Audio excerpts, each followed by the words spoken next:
చెరుచి మీ అందరికీ నా హృదయపూర్వక వందనాలు తెలియజేస్తున్నాను. దేవుని స్తోత్రం. హల్లెలూయా. అందరూ బాగున్నారా?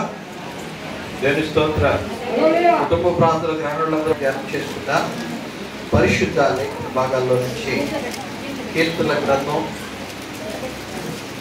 26వ కీర్తన,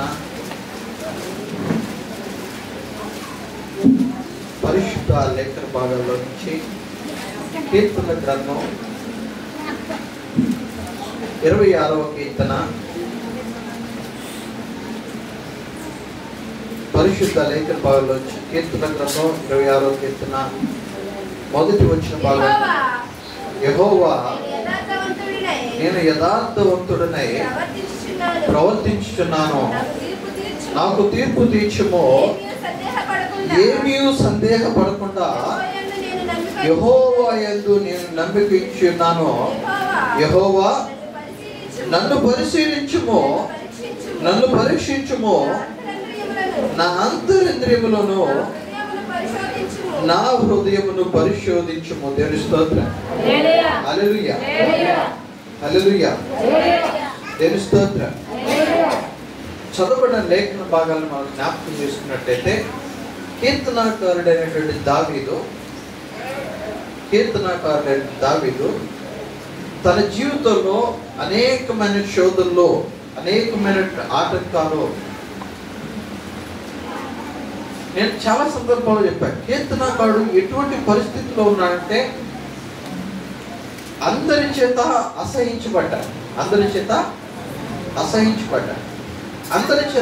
అసహించబడి ఎటువంటి ఆధారం లేనప్పుడు, ఏ దారి లేనప్పుడు, సహకరించేవారు లేనప్పుడు, సహాయం చేసేవారు లేనప్పుడు దావీదు ఎక్కడ దొరుకుతాడా చంపుదామనే వారే కానీ, దావీదు ఎక్కడ దొరుకుతాడా తీసుకెళ్లి సౌలుకు అప్పగిద్దామనే వారు కానీ, దావీదుకి సహకరించేవారు ఎవరు లేనప్పుడు కీర్తనాకారుడు దావీదు అంటున్నాడు. 26వ వచ్చిన భాగంలో మొదటి వచ్చిన వారు అంటున్నాడు, యెహోవా, నేను యథార్థవంతుడనే ప్రవర్తించుచున్నాను, నాకు న్యాయము తీర్చుము. ఏమీ సందేహపడకుండా యెహోవా యందు నమ్మిక ఇచ్చున్నాను. దేవుని స్తోత్రం. కీర్తనాకారుని యొక్క విశ్వాసాన్ని జ్ఞాపకం చేసుకుంటే, కీర్తనాకారుడుకున్న పట్టుదలను జ్ఞాపకం చేసుకుంటే, కీర్తనాకారుడుకున్నటువంటి ఆ విశ్వాసము లేదా భక్తిని జ్ఞాపకం చేసుకుంటే, తన జీవితంలో ఎన్ని ఆటంకాలు వచ్చినా, తన జీవితంలో ఎన్ని శోధనలు వచ్చినా కీర్తనాకారుడు, ప్రభువా, నేను దేవుని యందు నమ్మిక ఇచ్చున్నాను, ఏమాత్రం కూడా సందేహపట్ల. నేను దేని కొరకైతే తమ్ముడు పడుచున్నానో, నేను దేని కొరకైతే ఆశపడుతున్నానో, తల్లి ఏమాత్రం కూడా దేవుడు నాకు, నేను సందేహపడకుండా ఉంటే ఖచ్చితంగా దేవుడు నాకు కావాల్సిన అవసరం తెలుస్తాడు. నాకు కావాల్సిన అవసరం ఒకసారి జ్ఞాపకం చేసుకున్నాను. ఒక్కసారి మనం ప్రశ్నించుకో. దేవుని యందు నమ్మకించే వారికి దేవుడు మేలు చేయడానికి సిద్ధంగా ఉన్నాడు. దేవుని యందు నమ్మకించే వారికి దేవుడు మేలు చేయడానికి సిద్ధంగా ఉన్నాడు. దేవుని యందు నమ్మకించిన వారు వారి జీవితంలో కొన్ని సవాళ్లు ఎదుర్కోవాల్సింటారు, కొన్ని పరిస్థితులు ఎదుర్కోవాల్సింటారు. కానీ దేవుని యందు నమ్మకించే వారికి ఏ మేలు కూడా, దేవుని యందు నమ్మకించే వారికి కలిగే మేలులు, దేవుని యందు నమ్మకించే వారికి కలిగే మేలులు జ్ఞాపకం చేసుకున్న చూడండి. పరిశుద్ధ లేఖన భాగంలో నుంచి 22వ కీర్తన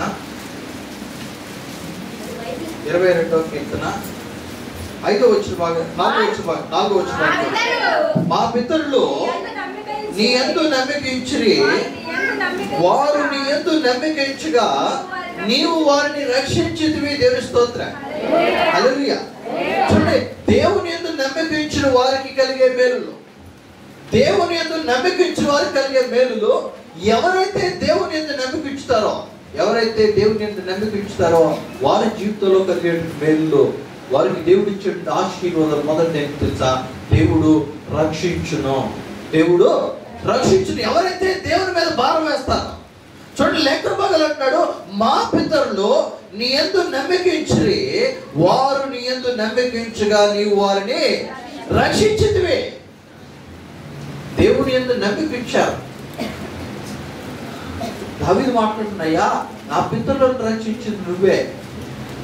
నా పితరులు యుద్ధ భూమిలో ఉండగా ప్రార్థిస్తే వారి ప్రార్థనను ఆలకించావు. నా పితరులు శోధనలు ఉన్నప్పుడు ప్రార్థిస్తే వారి యొక్క శోధన నుంచి నువ్వు వారిని విడిపించావు. నా పితరులు నిందలు అవమానాలు ఎదుర్కొంటున్నప్పుడు ప్రార్థిస్తే ఇగో నువ్వు నా మొరను ఆలకించి ఇగో ప్రతి ఒక్క నిందను అవమానాన్ని తొలగించావు. దేవుని యందు నమ్మకించే వారికి కలిగే మేలులు మొదటి ఏంటంటే దేవుడు రక్షిస్తాడు. దేవుడు ఎక్కడి నుంచి రక్షిస్తాడంటే ఆల్రెడీ దేవుని యందు నమ్మకించేవారు మనం ఒకసారి రక్షించబడ్డాం. ఎక్కడి నుంచి రక్షించబడ్డాం అంటే పాపం నుంచి విడిపించబడ్డాం. ఏమా? పాపం నుంచి విడిపించబడ్డాం, శాపం నుంచి విడిపించబడ్డాం, శోధన నుంచి విడిపించబడ్డాం, నిందల నుంచి విడిపించబడ్డాం, అవమానాల నుంచి విడిపించబడ్డాం. దేవుని యందు నమ్మకించే వారికి దేవుడు ఎటువంటి రక్షిస్తాడంటే ఇగో ప్రతి దినము దేవుడు తన దూతను మనకు కాలుగా ఉంచుతాడు. దేవుని స్తోత్రం. హల్లెలూయా. దేవుడు అంట తన దూతను నీకు నాకు కాలుగా ఉంచుతాడు. ఎంత గొప్ప దేవుని యందు మనం నమ్మకించాలి. ఏ అపాయము జరగకుండా దేవుడు తన దూతను నీకు నాకు కాలుగా ఉంచుతుంటాడు. ఏ శోధన రాకుండా దేవుడు నీకు నాకు తన దూతను కాలుగా ఉంచుతుంటాడు. దేవుని యందు నమ్మకించిన వారికి కలిగే మొదటి పేరు రక్షించబడతాం. ప్రతి ఒక్క అపాయం నుంచి రక్షించబడతాం. ప్రతి దుష్టు నుంచి కూడా విడిపించబడతాం. జ్ఞాపకం చేసుకుంటారు. దేవుని యందు నమ్మకించిన వారు రక్షించబడతారు. దేవుని యందు నమ్మకించిన వారు రక్షించబడతారు. రెండో విషయాన్ని జ్ఞాపకం చేసుకున్న చూడండి, కీర్తనల గ్రంథం 22వ కీర్తన 5వ వచన భాగం. వారు నీకు మొరపెట్టి విడుదల నొందిరి, నీ యందు నమ్మకించి సిగ్గుపడకపోయిరి. నేను నరుడను కాను, నేను పురుగును, నరుల చేత నిందింపబడిన వాడును, ప్రజల చేత తృణీకరింపబడిన వాడును. దేవుని స్తోత్రం. హల్లెలూయా. చూడండి కీర్తనలోనే కీర్తనకారుడు అంటున్నాడు, అయ్యా నేను ఎవరినంటే నేను మనుష్యుడిని కాదు, నేను పురుగుని. నేను ఎవరిని? నన్ను చూస్తే మనుష్యులకు అసహ్యం. నన్ను చూస్తే మనుష్యులకు అసహ్యం. నిందించబడిన వాడను నేను, వెలివేయబడిన వాడను నేను, శోధనలో కూర్చున్న వాడను నేను. కానీ దేవుని యొక్క వాక్య భాగంలో అంటున్నాడు 5వ వచన భాగంలో, వారు నీకు మొరపెట్టి విడుదల నొందిరి, నీ యందు నమ్మకించిన వారు సిగ్గుపడకపోయిరి. ఈ మాట ఎవరి గురించి మాట్లాడుతున్నాడు అంటే ఇశ్రాయేలు గురించి మాట్లాడుతున్నాడు. ఇశ్రాయేలు గురించి మాట్లాడుతూ ఇశ్రాయేలులో దేవుని యందు నమ్మకించారు. ఇశ్రాయేలులో దేవుని యందు నమ్మకించారు. ఇదిగో వారు ఐగుప్తు దేశంలో బానిసలుగా ఉంటే, ఐగుప్తు దేశంలో శ్రమలు అనుభవిస్తుంటే, ఐగుప్తు దేశంలో నిందలు అనుభవిస్తుంటే, ఐగుప్తు దేశంలో భయంకరమైన శోధనలో ఉంటే ఇశ్రాయేలీల మొరను, ఇశ్రాయేలీల గోడును దేవుడు ఆలకించాడు. ఆ నువ్వు నేను నమ్మిన దేవుడు అన్న సిగ్గుపడనిచ్చేటువంటి దేవుడు. రోమపత్రికలో మాట్లాడుతుంది 5వ అధ్యాయంలో అనుకుంటారు. 5వ అధ్యాయం అంటే ఈ నిరీక్షణ మనలను సిగ్గుపడనివ్వదు. నిరీక్షణ, దేవుడిచ్చిన నిరీక్షణ మనలను సిగ్గుపడ. దేవుడు మనకంటూ గొప్ప నిరీక్షణ ఇచ్చాడు. దేవుడు మనకంటూ గొప్ప నిరీక్షణ ఇచ్చాడు. దేవుడు మనకంటూ గొప్ప ధన్యతనిచ్చాడు. దేవుడు మనకంటూ గొప్ప బాధ్యతనిచ్చాడు. దేవుడు మన కొరకు గొప్ప గొప్ప దీవెనలు, ఆశీర్వాదాలు దేవుడు మన కొరకు ఏర్పాటు చేశాడు. దేవుడు ఇచ్చిన నిరీక్షణ మనలందరికీ కూడా సిగ్గుపడనివ్వదు. అందుకని లేఖన భాగంలో ఒక మాట ఉంది, నేను నిన్ను తలగా నియమించే దేవుడే కానీ తోకగా మలిచే దేవుడిని కాదు. దేవుడు తలగా మలిచేటువంటి దేవుడు ఆయన, తలగా నియమించేటువంటి దేవుడు ఆయన, తోకగా మలిచేటువంటి దేవుడు ఆయన. కలిగి జ్ఞాపకం చేసుకోండి. ఇదిగో దేవుణ్ణి యందు నమ్మకించిన వారు కలిగే పేరుతో మొదటిది మనం రక్షించబడతాం. రెండవది ఇదిగో మనం సిగ్గుపడం. దేవుని యందు నమ్మకించిన వారు సిగ్గుపడ్డారు. ఐగుప్తు దేశంలో ఇశ్రాయేలు 480 సంవత్సరాలు ప్రార్థన చేశారు, ఏడ్చారు, మొరపెట్టారు. దేవుడు వారి యొక్క మొరను ఆలకించి ఇదిగో ఆ పాలు తేనెలు ప్రవహించే దేశానికి నడిపించిన కొరకాయ దేవుడు ఇశ్రాయేలుని ఐగుప్తు దేశంలో నుంచి, బానిసత్వ బ్రతుకుల నుంచి, వెట్టి చాకరి నుంచి దేవుడు వారిని విడిపించాడు. వెట్టి చాకరి నుంచి దేవుడు వారిని అదే జ్ఞాపకం చేసుకో. నువ్వు ఏ దేవుని ఎందైతే నమ్మిక ఇచ్చావో, ఏ దేవుని ఎందైతే నీ నిరీక్షణ ఉందో, ఏ దేవుని మీద అయితే నువ్వు భారం వేస్తున్నావో, ఏ దేవుని మేలు కొరకైతే నువ్వు ఎదురు చూస్తున్నావో, ఆ దేవుడు ఇదిగో మన జీవితాల్లో సిగ్గుపడనిచ్చేటువంటి దేవుడు ఆయన. అవమానం కలిగించే దేవుడు కాదమ్మా, కించపరిచే దేవుడు ఆయన కాదు. దేవుడు నువ్వు నేను నమ్మినటువంటి దేవుడు, నిత్యము మన పట్ల మేలు చేసేటువంటి దేవుడు ఆయన. దేవుని యందు నమ్మికించిన వారికి మొదట రక్షించబడతాం, రెండోది మనం అన్నిటినీ కూడా సిగ్గుపడ. మూడో విషయం జ్ఞాపకం చేసుకున్నాం చూడండి దయచేసి. కీర్తనల గ్రంథం 32వ కీర్తన, కీర్తనల గ్రంథం 32వ కీర్తన 10వ భాగం. భక్తిహీనులకు అనేక వేదనలు కలుగుచున్నవి, యెహోవా యందు నమ్మికించు వారిని కృప ఆవరించుచున్నది. దేవుని స్తోత్రం. హల్లెలూయా. చూడండి, దేవుని యొక్క వాక్య భాగం సెలవిస్తుంది, భక్తిహీనునికి అనేకమైన వేదనలు కలుగుచున్నది, కానీ యెహోవాను ఆశ్రయించు వారికి కృప ఆవరించున్న. దేవుని స్తోత్రం. హల్లెలూయా. ఈ లోకంలో ఉన్న భక్తిహీనుడికి అనేకమైన శోధనలు ఉన్నాయి, అనేకమైనటువంటి ఆటంకాలు ఉన్నాయి, కానీ యెహోవా యందు నమ్మికించే వాడికి కృప ఆవరిస్తుంది. కృప, దేవుని ఇచ్చేటువంటి కృప, దేవుని కాపుదల, దేవుని యొక్క భద్రత. ఇదిగో దేవుని యందు విశ్వాసం ఉంచిన వాడికి దేవుని కృప నిరంతరం వారికి తోడే నడిపిస్తుంది. దేవుని కృప నిరంతరం వారికి తోడే నడిపిస్తుంది. కలిగి జ్ఞాపకం చేసుకోండి. దేవుని యొక్క వాక్య భాగంలో నేను చాలా సందర్భాల్లో జ్ఞాపకం చేసుకోవాలనుకుంటాను. మోషే ఇశ్రాయేలుని ఐగుప్తు దేశానికి నడిపించడానికి దేవుడు మోషేతో మాట్లాడినప్పుడు, మోషే మొదటేమో అయ్యా నేను వెళ్ళలేను, నా చేత కాదు అని సాకులు చెప్తాడు. సాకులు చెప్పిన తర్వాత మరలా దేవుడు మోషేని వెళ్ళమని దేవుడు ఆజ్ఞాపించగా, మోషే సరే అయ్యా నేను వెళ్తాను, కానీ నీ సన్నిధి నాతో రాకపోతే, నీ సన్నిధి నాతో రాకపోతే నేను వెళ్ళను. ఎందుకంటే నీ సన్నిధి లేకపోతే నేనేం మేలు చేయలేదు.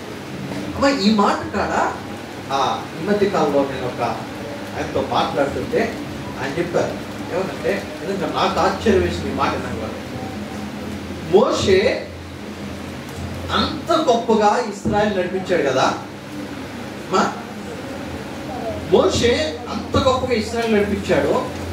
ఎన్ని నిందలో, ఎన్ని అవమానాలు. మోషేకి ఎదురుగా వచ్చి తిట్టినోళ్ళు లేరా? మోషేకి ఎదురుగా వచ్చి అవమానపరిచినోళ్ళు లేరా? కోరా సంతానం మోషే నువ్వేంట్రా అన్నోళ్ళు ఉన్నారు. ఇశ్రాయేల్లో నువ్వేంటి చెప్పేది మాకు అన్నోళ్ళు ఉన్నారు. ఫరో అయితే ఘోరంగా అవమానించాడు. కానీ ఎన్ని అవమానాలు, ఎన్ని శోధనలో, ఎన్ని ఆటంకాలు, ఎంత భయంకరమైన వేదనైనా మోషే దేవునికి నమ్మకంగా ఉండడానికి గల కారణం ఎవరు తెలుసా? మోషే తల్లి. మోషే ఆ బాల్యాన్ని, మోషే బాల్యాన్ని జ్ఞాపకం చేసుకుంటే, మోషే 3 నెలలు వాక్యవాగలు ఉంటుంది, బహు సుందరుడు అయినట్టు చూసా, అంతేనా? ఏప్రిల్ రాష్ట్రపతిలో ఆయన బహు సుందరుడు అయినట్టు చూసి మోషే తల్లి 3 నెలలు మోషే దాచిపెట్టింది. ఎందుకంటే అక్కడ ఉన్నటువంటి రాజు ఫరో ఒక ఆజ్ఞ ఇచ్చాడు, ఏమనంటే అయ్యా ఇదిగో ఈ దేశంలో తొలిచూలి పిల్లలు, మగ పిల్లలు ఎవరు కూడా ఉండకూడదు, 2 సంవత్సరాల పిల్లలందరినీ చంపేమన్నాడు. 2 సంవత్సరాల లోపు పిల్లలందరినీ కూడా చంపేమన్నాడు. అయితే ఈ యొక్క ఎవరంటే మంత్రసాని వెళ్ళేసరికి ఇగో వాళ్ళందరూ కూడా జ్ఞానవంతులై కుమారులను కని ఇదిగో వారిని దాచిపెడుతున్నారు. మోషే తల్లి 3 నెలలు అతను దాచిపెట్టింది. 3 నెలలు అతను దాచిపెట్టింది. 3 నెలలు దాచిపెట్టిన తర్వాత ఇక మోషేని దాచిపెట్టడానికి వీలు పడక ఇదిగో ఆయన ఏం చేసిందంటే ఒక నది ప్రాంతంలో మోషేని విడిచిపెట్టిన తర్వాత ఫరో కుమార్తె స్నానం చేయడానికి వచ్చి ఆ మోషేని చూసి ఆ మోషేని తీసుకెళ్లి తన రాజ్యంలో వచ్చి ఆమె ఒక మాట మాట్లాడితే ఏమనంటే, ఇదిగో ఈ చిన్నవాడికి పాలిచ్చి పెంచుట కొరకు ఒక స్త్రీ చేసినమాట. ఎప్పుడైతే పాలిచ్చి పెంచడానికి ఎవరు వచ్చారు మోషే దగ్గరికి? తన తల్లి వచ్చింది. తన తల్లి మోషే దగ్గరకు వచ్చి ఇదిగో మొన్న ఆయన అన్నాడు, ఏమన్నాడంటే మోషే తల్లి పాలిస్తూ ఆ కుమారుడు చెప్పిందంటే ఏమంటే, అరే బాబు మన రాజవంశం కాదు, మనం దోస్తులమే. ఆ తల్లి కుమారుడికి పాలిస్తూ చెప్తుందంట, అయ్యో మన రాజవంశం కాదు, మనం దోస్తులమే. నువ్వేం చేయాలంటే పెరిగి పెద్దవాడు అయిన తర్వాత మన ప్రజలందరినీ కూడా వినిపించాలి. మన ప్రజలందరినీ కూడా చూడండి. మోషే తల్లి తన ఒడిలో తన కుమారుని పెట్టుకొని తన కుమారునికి దేవుని యొక్క ప్రణాళిక, దేవుని యొక్క బాధ్యతను అప్పగిస్తుంది. దేవుని యొక్క బాధ్యతను అప్పగిస్తుంది.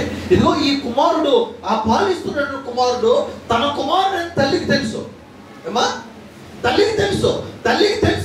ఆ తల్లి ఆ కుమారుడు తోటదయ్యా, మన బ్రతికి ఇది కాదు, మన రాజ్యవంశంలో కాదు, రాజులు కాదు, మనం ఎవరు అయ్యా అంటే పరివారం, దాసులమే. ఇదిగో నీ దాస్యత్వమైనటువంటి జనులను విడిపించాలని చెప్పి మోషే తన తల్లికి చిన్ననాటి దేవుని యొక్క వాక్యం నేర్పిస్తున్నాడు. అందుకనే మోషే తన జీవితంలో ఎన్ని శోధనలు వచ్చినా, ఎన్ని ఆటంకాలు వచ్చినా, ఎంత లగ్జరీస్ లైఫ్ వచ్చినా కానీ దేవుని యొక్క నామానికి ఎక్కడ కూడా అవమానకరంగా మిగల. ఎంత గొప్ప పరిచయం చేసి దేవునికి ఎంత నమ్మకంగా ఉంటే, మోషే శరీరం కొరకు అపోతో ఒకరు యుద్ధం చేస్తారు. ఎవరు? మికాయేలు అపోతో మోషే శరీరం కొరకు యుద్ధం చేస్తుంది. అమ్మ చాలా మంది జాగ్రత్తగా ఉంటే, చాలా మంది మోషే ఇగో మరణాన్ని చూడక ఎత్తబడి వారు ఎంతమంది? ఇద్దరు ఎవరు? ఆనోకు ఏలియా వీళ్ళిద్దరే మరణాన్ని చూడాల. బైబిల్ గ్రంథంలో మరణాన్ని చూడండి ఇద్దరే. అయితే చాలా మంది అంటున్నారు మోషే కూడా మరణాన్ని చూడకుండా ఎత్తబడ్డాడని. ఇది ఖచ్చితంగా తప్పు. ఎందుకంటే ప్రార్థన గ్రంథాల్లో దీని వివరణ ఉంది. ప్రార్థన గ్రంథాల్లో ఇదిగో మికాయేలు దూతకును మోషే ఇదిగో అపవాదికి మధ్య యుద్ధం జరిగిందని దేని కొరకు తెలుసా? మోషే శరీరం కొరకు. ఎందుకంటే మోషే చనిపోయాడు. మోషే చనిపోయిన తర్వాత మోషే శరీరము లేకపోతే మోషే యొక్క శవం ఏదైతే ఉందో ఆ శవం ఇశ్రాయేలుకు దొరికితే ఇశ్రాయేలు ఏం చేస్తారు? మోషేని దేవుని స్థానంలో పెడతారు. దేవునికి అది ఇష్టం లేదు. దేవునికి ఏమి ఇష్టం అంటే, దేవునికి ఇష్టమైంది ఏంటి తెలుసా? దేవునికంటే నీ జీవితంలో దేనికి ఎక్కువ ప్రాధాన్యత ఇస్తావు దాన్ని ఖచ్చితంగా దేవుడు నీ నుంచి తొలగిస్తాడు. నా జీవితంలోనే అంతే. దేవుని కంటే ఉన్నతమైన స్థానాన్ని మనం దేనికి కూడా ఇవ్వకూడదు. దేవుని కంటే ఎక్కువ స్థానాన్ని మనం దేనికి ఇచ్చినా దేవుడు ఖచ్చితంగా దాన్ని మన నుంచి. మోషే శరీరాన్ని ఇశ్రాయేళ్ల చేతికి దేవుడు ఎందుకు అప్పగించలేదంటే, ఒకవేళ ఇశ్రాయేలు మోషే నాయకుడు కాబట్టి దేవుని స్థానంలో ఎక్కడ మోషేని పెడతారని మోషే శరీరాన్ని ఇశ్రాయేలుకు దేవుడు ఎవరైనా తల్లి జ్ఞాపకం చేసుకోండి. దేవుని యొక్క వాక్యవాదులు మనం జ్ఞాపకం చేసుకుంటే కీర్తన గ్రంథంలోనే ఇదే కీర్తనలోని మరొకసారి చదువుతుండే దేవుని యొక్క వాక్య భాగాన్ని 25వ కీర్తన 7వ వచనం. నా దాగు చోటు నీవే.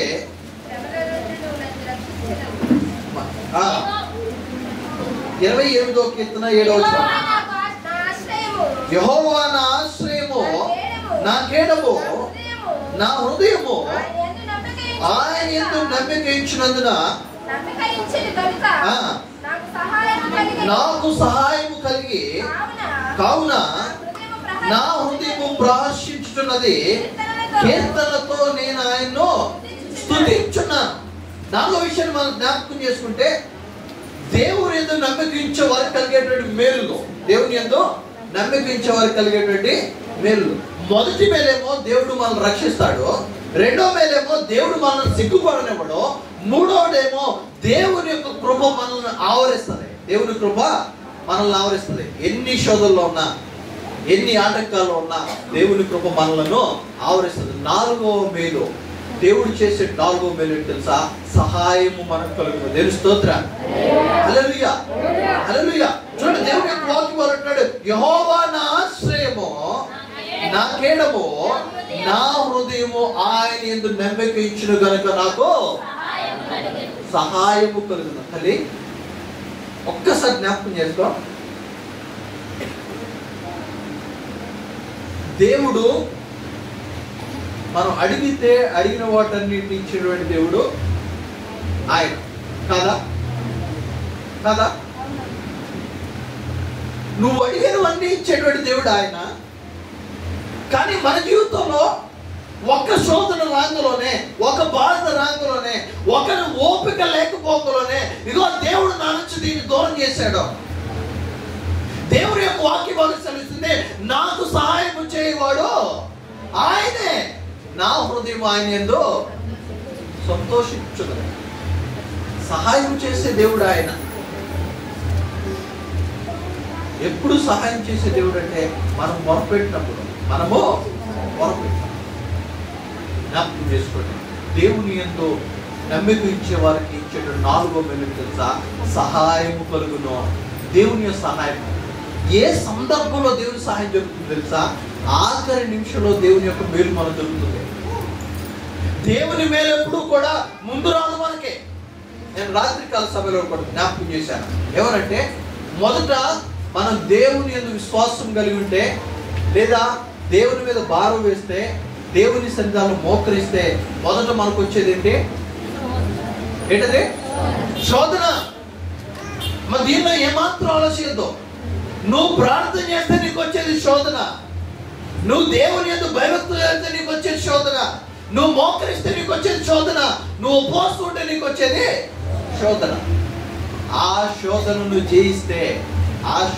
జయిస్తేనే మనకు మేలు, ఆ శోధన జయిస్తేనే మనకు సహాయం, ఆ శోధన జయిస్తేనే దేవుని యొక్క కార్యం మనకు కనబడుతుంది.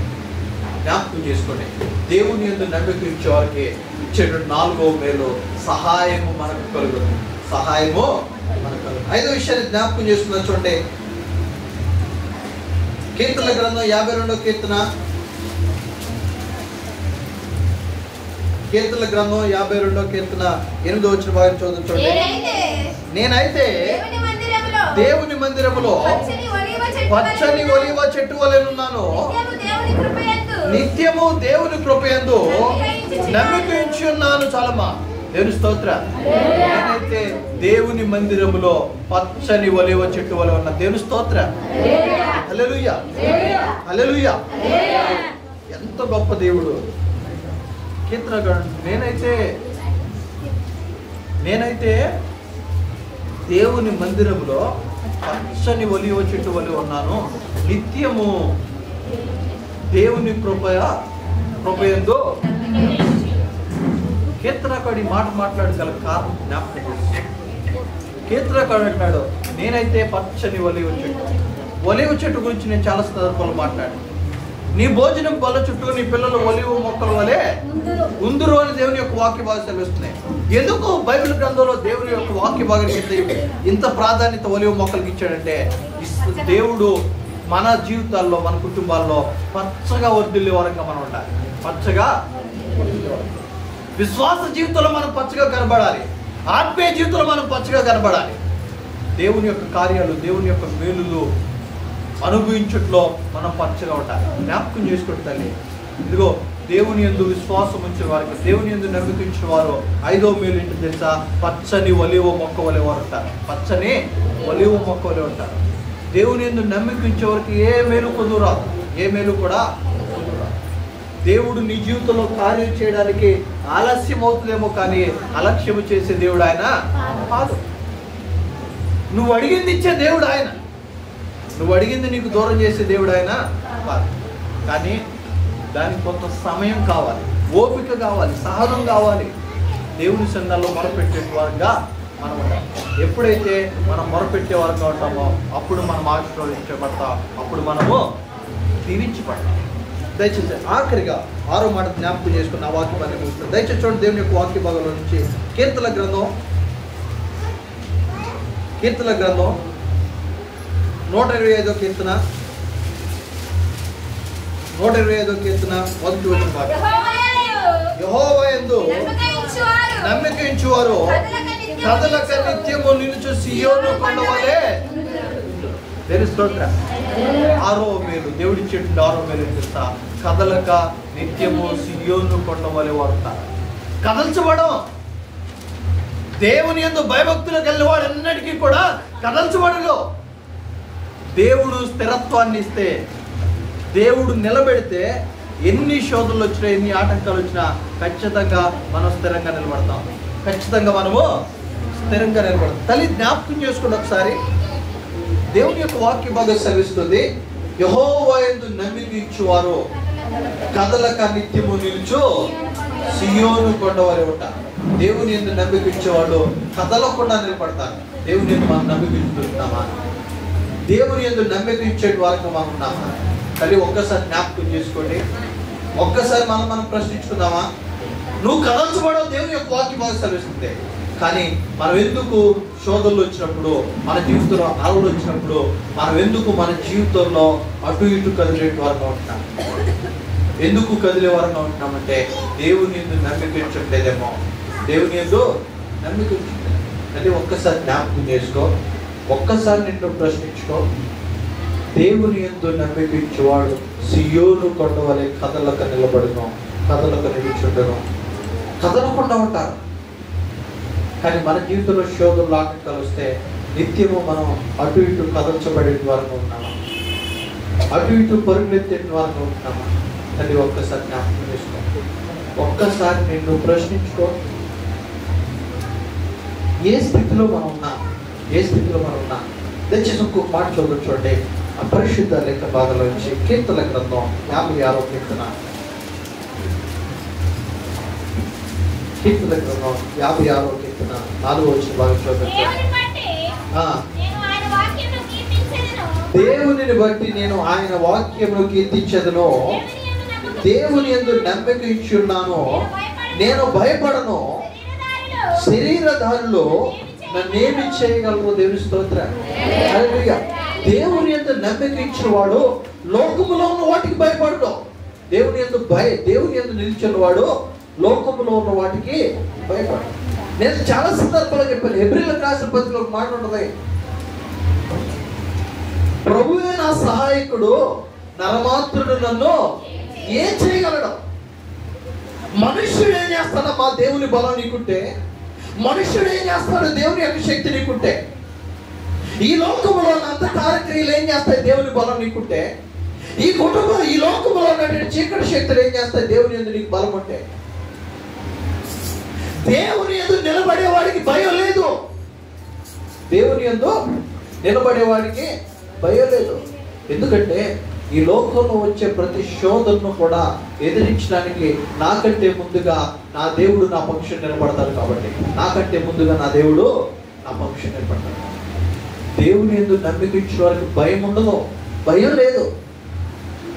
ఎన్ని శోధనలు వచ్చినా, ఎన్ని ఆటంకాలు వచ్చినా, ఏ శోధన కూడా నా ఇంటికి రాదు. ఏ శోధన కూడా చాలా సందర్భాల్లో జ్ఞాపకం చేసి మరలా జ్ఞాపకం చేస్తాను. ఇశ్రాయేలీయులు ఐగుప్తు దేశంలో ఉన్నప్పుడు 10 తెగుళ్ళు వచ్చాయి. 10 తెగుళ్ళు వచ్చాయి. అమ్మ వినండి, 10 తెగుళ్ళు ఏ ఒక్క తెగులైనా ఇశ్రాయేలు గుమ్మలోకి వచ్చిందా? ఏ ఒక్క తెగులైనా? రాలా. ఇదిగో రక్తమయం అయిపోయింది ఐగుప్తు దేశం అంతా. రక్తం అనేటువంటిది ఇదిగో ఇశ్రాయేలు కుమ్మలో కనబడలా. నీళ్లు రక్తంగా మారాయి, కానీ ఇశ్రాయేలు కుమ్మ రక్తంగా మారలా. పేలు వడగండ్లో భయంకరమైన శోధనలు వచ్చాయి. ఎన్ని శోధనలు వచ్చినా, ఎన్ని ఆటంకాలు వచ్చినా, మరి ఇశ్రాయేల్ కుమ్మలోనికి ఏ శోధన రాలా, ఏ తెగులు రాలా. ఏ శోధన రాలేదు, ఏ తెగులు. కారణం ఏంటి అంటే ఇశ్రాయేలు దేవుని యందు నమ్మిక ఉంచారు. ఇశ్రాయేలు దేవుని యందు నమ్మిక ఉంచారు. చూడండి, అదే వాక్య భాగాలు అంటున్నాడు. ఇగో దేవుని యొక్క వాక్య భాగం శ్రమిస్తుంది. చూడండి, దేవుని బట్టి నేను ఆయన వాక్యమును కీర్తించదును, దేవుని యందు నమ్మిక ఇచ్చున్నాను, నేను భయపడను. శరీరదారులు నన్ను ఏం చేస్తారు, మానవులు నన్ను ఏం చేస్తారు, ఈ లోకంలో ఉన్నటువంటి మంత్రాలు తంత్రాలు ఏం చేస్తాయి, ఈ లోకంలో ఉన్న శక్తులు ఏం చేస్తాయి. మళ్ళీ జ్ఞాపకం చేసుకో, దేవుని యందు నమ్మిక ఉంచితే, దేవుని యందు నమ్మకం నీకుంటే, ఈ లోకంలో ఉన్న శక్తి ఏది నీకు నాకు ఏం చేయలేదు. పైన ఏం చేయలేవు, కింద ఏం చేయలేవు. ఏ దుష్ట శక్తి కూడా నీ కుటుంబంలో దుష్ట శక్తి రాదు అని నేను అన్నా, కానీ వచ్చినా కానీ అది నీ కుటుంబంలో ఏ హాని చేయలేదు. ఎందుకు తెలుసా? దానికి బలము సరిపోదు. ఎందుకంటే మన కుటుంబంలో ఉంది శక్తివంతమైనటువంటి దేవుడు కాబట్టి. దయచేసి 56వ కీర్తన 11వ వచనం ఒకసారి చూడండి.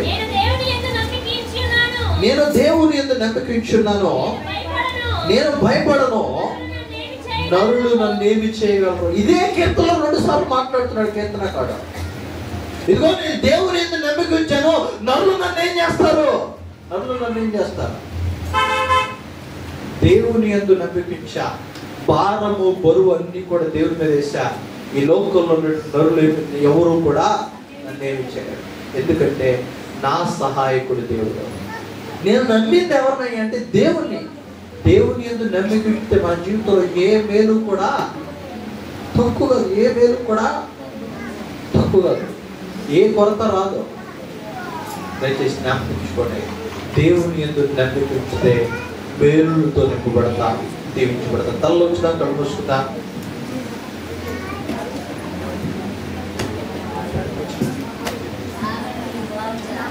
మాట్లాడద్దు, తలలో వచ్చినా కళ్ళు మూసుకుందాం. మహాపరిశుద్ధుడా, మహోన్నతుడా, ఘనమైన తండ్రి,